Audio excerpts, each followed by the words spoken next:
Baik, selamat siang, selamat sore, ataupun selamat malam. Pada hari ini saya akan membagikan sedikit cara apabila terjadi seperti kasus di sini, di mana ada dua SHP yang sebenarnya sama-sama di suatu kota atau suatu wilayah yang sama, tapi SHP tersebut mempunyai batas yang berbeda. Nah, perbedaan batas ini bisa disebabkan saat terjadinya digitasi, karena digitasi itu biasanya dilakukan dari peta analog atau peta kertas ke peta digital atau QGIS ataupun ArcMap, itu, terjadinya human error pada saat digitasi itu sendiri. Nah, untuk hal yang pertama yang kita perlu pastikan ialah SHP mana yang mau dijadikan sebagai dasar untuk dibuat sama. Pada kasus ini terdapat 2 SHP. Jadi, apakah mau disamakan seperti SHP Kota Semarang itu sendiri atau mau disamakan dengan SHP RW Kota Semarang. Nah, pada kasus saya, ini saya mau samakan dengan SHP Kota Semarang karena ini nanti juga sama semua formatnya dengan tata guna lahan dan lain sebagainya. Karena itu saya samakan dengan SHP Kota Semarang. Hal pertama pun perlu kita lakukan ialah, melakukan analisis identity. Untuk identity sendiri, input features ini ialah SHP yang menjadi dasar bentuk. Jadi, pada kasus ini berarti SHP Kota Semarang, karena kan yang mau disamakan ialah RW Kota Semarang ke SHP Kota Semarang. Maka bentuknya RW Kota Semarang ini harus seperti SHP Kota Semarang. Jadi, input features ini ialah SHP mana yang mau dijadikan bentuk dasar, dan identity features ini ialah SHP mana yang mau dijadikan sebagai database-nya. Jadi, untuk datanya kan yang saya inginkan ialah RW Kota Semarang. Jadi, RW Kota Semarang itu apa aja. Karena itu jadinya saya memilih opsi ini. Untuk yang lainnya bisa dibiarkan, eee, ini saya beri nama foldernya saja,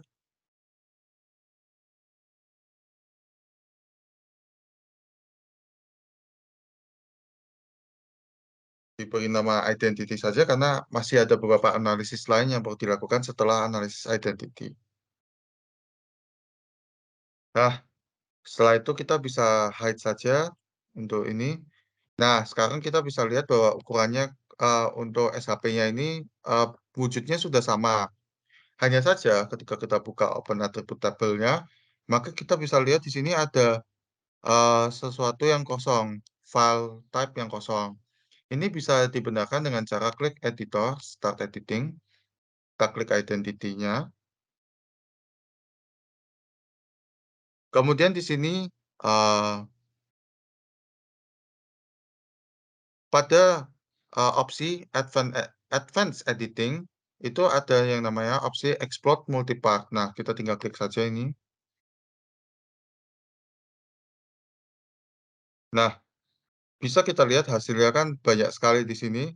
Ini kita bisa yang, blok atau kita bisa melakukan dengan 2 cara, yakni blok semua hasilnya, atau kita juga bisa dengan cara select by attributes. Kemudian kita masukkan saja source misalnya, get unit values, kemudian kita pilih yang tidak ada nama.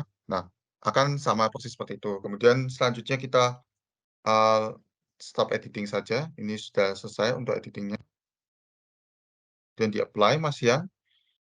Kita kemudian cari yang namanya fungsi eliminate,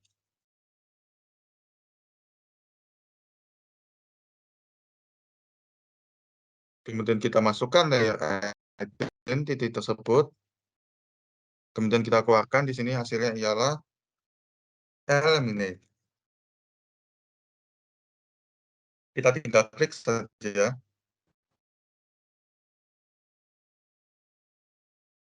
Nah, kemudian kita bisa coba cek di hasil eliminate yang sudah ada,